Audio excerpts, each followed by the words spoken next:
Hello, everybody. Those of you who know me will know that I love face to face, and so this is new for me. These are uncertain times, and anybody that is watching this from home, thank you very much for joining me. What I'm doing is just trying to give you a little bit of a taste of the kind of thing that I do that I think will be helpful to you, particularly if you're isolated at the moment and you live alone. When I was first asked to do this, it was as part of the Happiness Festival that would have been on the 21st of March, and then it was cancelled. And when Paco asked me, "So can you move it online?" I went, had my own problems then. I was trying to get back from the UK. But then over the last couple of days, I've thought, you know what, Jill? You know what? You've thought about doing this for the last 5 years. So get on with it. So I'm doing it. It might be a little bit clunky because this is my new normal.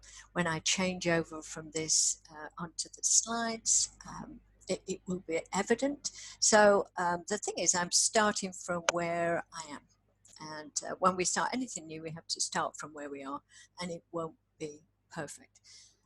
I also want to say to you that these slides, it's a very shortened version of something that my mentors have passed on to me, Paul Martinelli and Roddy Galbraith. So I just want to give them credit in their empowered living community because at the moment they are keeping so many people going. So here goes then. Let's do the slides. So who controls your thoughts? That's the subject for today. And I'm hoping that by the end of this, you know the answer. I'm hoping that you know the answer to this.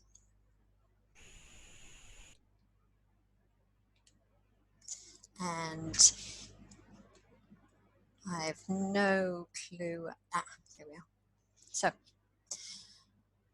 the thing that makes us different as humans is that we are said to have free will. I want you to think about that. Free will. And we're free to do what we want, we're free to choose, and we're free to think. Or are we? And the thing is that although we are free to choose our actions, just going to move me out of the way, we are not free to choose the consequences of our actions. So what do I mean by that?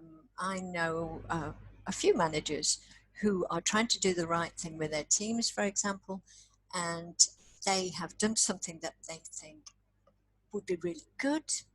Maybe the individual would really like it. And the thing is that the individual hasn't seemed grateful. And they say to me, "Jill, you know, that they're just not grateful." Have you given them what they want? The thing is that we tend to give people what we think they want or we think they need. And so if we do that and it's not what they want or need, then they won't be grateful. So this is useful to remember. We can choose what we do, but there will be consequences and we don't always get the response that we expect. So what I'm going to show you now is something that was invented by Thurman Fleet. Many of you will know this from the concept theory, and it's called the Stigma. And what Thurman Fleet tried to do was give an image to people of the mind and how the mind controls us. So this circle on the screen that you can see now, this is the mind. And you can see the very small body, which was his way of showing us that actually the mind is way more important than what our body's doing. And so he's divided this. Clearly, this isn't a representation of the brain or how everything functions. This is just a visual. So there's a conscious part of our brain and a subconscious part of our brain. We're all aware of this. And the conscious part is thinking part, and the subconscious part is where all our emotions, our beliefs, and everything else lie. So thoughts and feelings. And whatever we think translates into feelings, which turns into our actions. Now, our actions are in fact driven by not our thoughts, but by our feelings and our beliefs. So if you see the next, our actions are what give us our results. So very often we're trying to change our behavior to change our results, but if you look right back to the beginning, it's our thoughts that create our feelings and beliefs that drive our actions that give us our results. So you think, if I change my thoughts, will I change my results? Yes, it's like that, but in fact, it's not simple. What gets in the way? So if you look, we have 5 senses, and these senses are taking in information all of the time. See, hear, smell, taste, touch. So we're taking in enormous amounts of information, particularly in days like these days with the internet. And these affect our thoughts and our feelings. And the other thing that affects us, can't see what that says, is our environment. Our environment affects us and therefore affects our results. Our environment influences our thinking.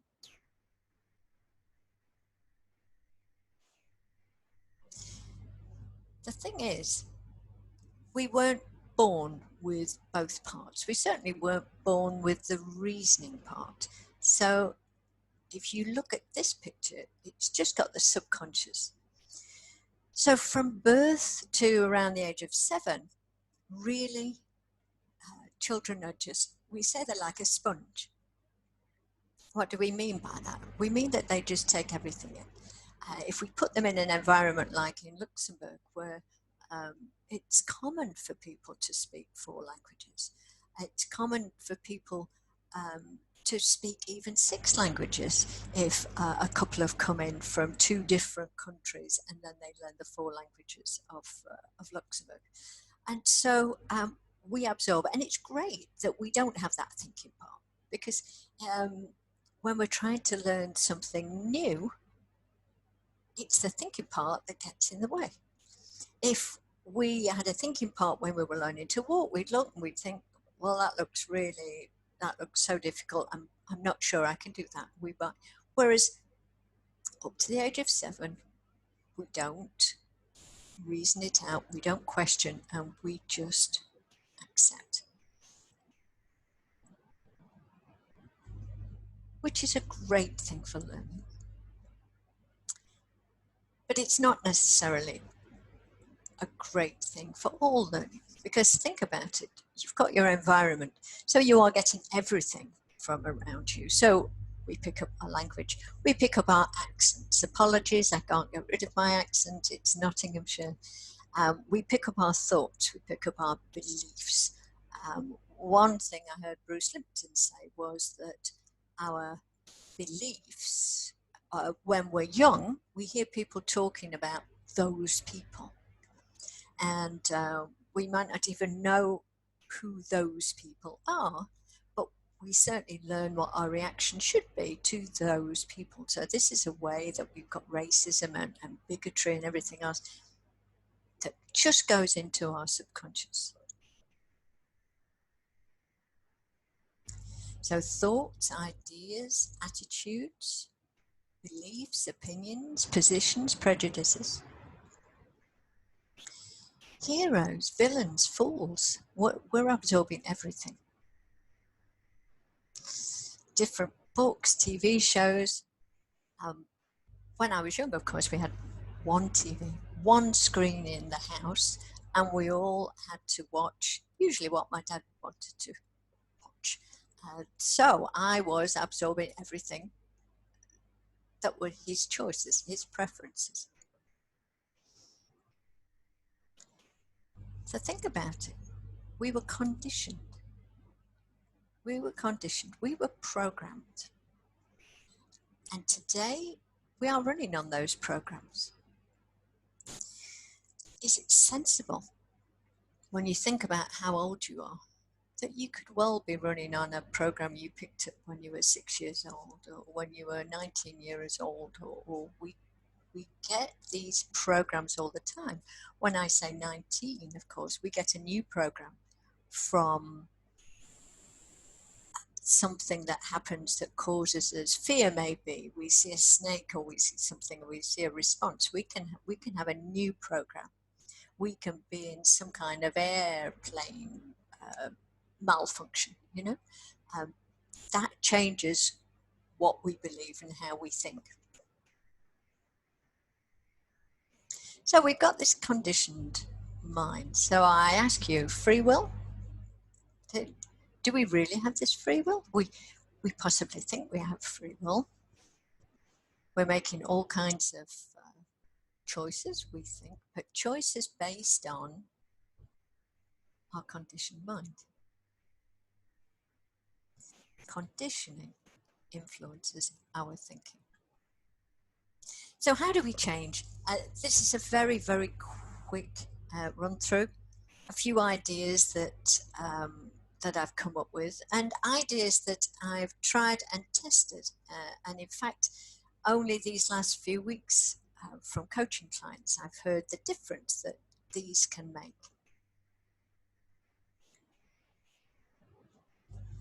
The secret to happiness is freedom, and the secret to freedom is courage.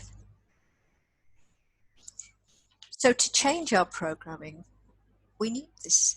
We need courage because it's going to be hard. We don't notice that we are playing out scripts in our head and in our behavior. How can we reprogram our subconscious? So the first thing,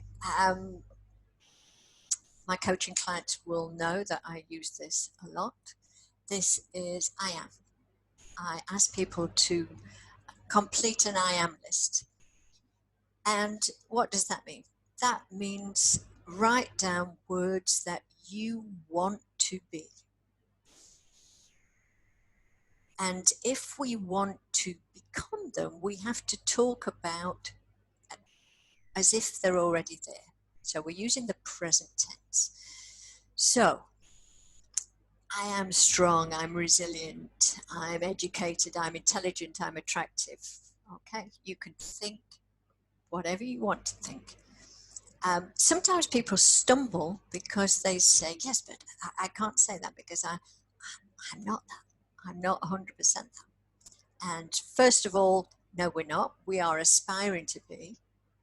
And second thing is, it doesn't stop us saying to ourselves, God, I'm stupid. God, I'm crap at that.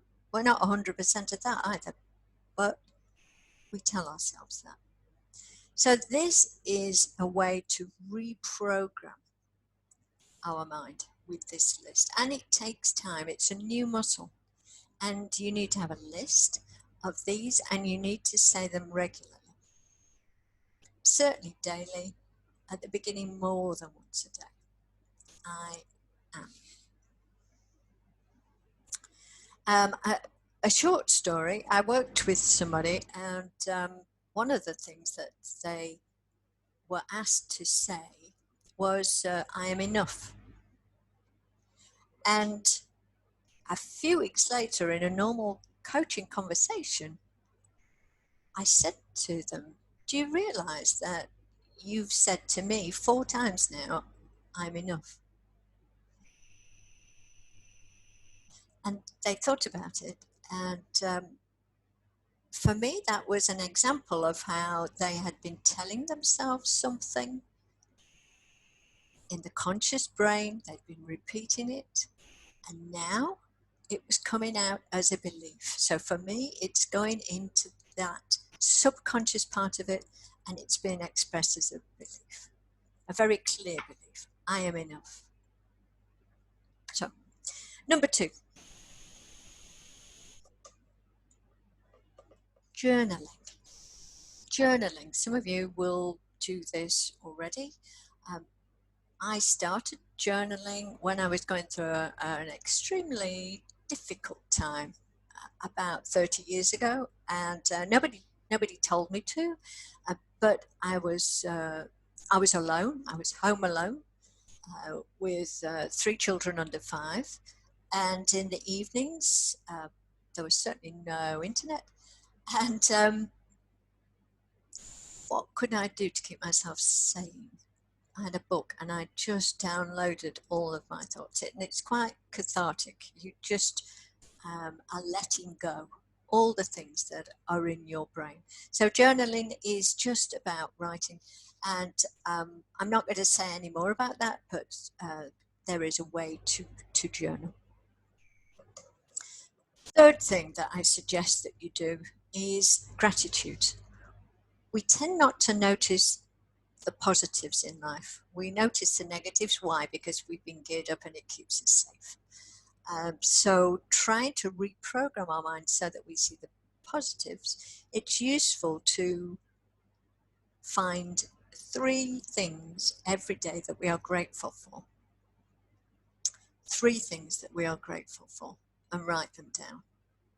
Now, ultimately, if we do these, even just for a couple of weeks every day, gradually we start to pick up things throughout our day that are positive. We notice that something is positive and we think, oh, okay, I'm grateful for that. I'm going to put it on my list. So you can tell that your subconscious has started to look for things that are positive. And this helps us to keep this positive attitude. Finally, again, I'm only going to speak for a few seconds about visioning and the importance of writing out your vision. But if you think about it, it needs imagination, and we need to write out the vision, and again, write it out as if it's happening today. The reason I put the word imagination, and many people say, yeah, but I'm not creative, I'm no good at imagining anything. And the answer to that is, can you worry? Can you worry? Absolutely. We're very good at imagining the worst, imagining what's going to come. And this takes our attention. We're imagining the future. So the 4th thing is use your imagination for positive vision. There was something being circulated on Facebook about how to keep sane when we're isolated. One of the things was have a dedicated time for worrying. Choose 20 minutes of your day, when you're allowed to worry, and you can worry as much as you want, but then stop. And if another worry comes in your mind, you say, oh, okay, that will go in my worrying time, and that will keep your brain calmer and happier. So, as Emerson said, happiness is a journey. It's not a destination. And I'm hoping that you can see the link between keeping our brain positive and calm and being happy, because happiness is not a goal in itself, it's the journey. So who controls your thoughts? I hope by now you're thinking, you too. Thank you very much for listening, and I hope I see you again soon. Thank you.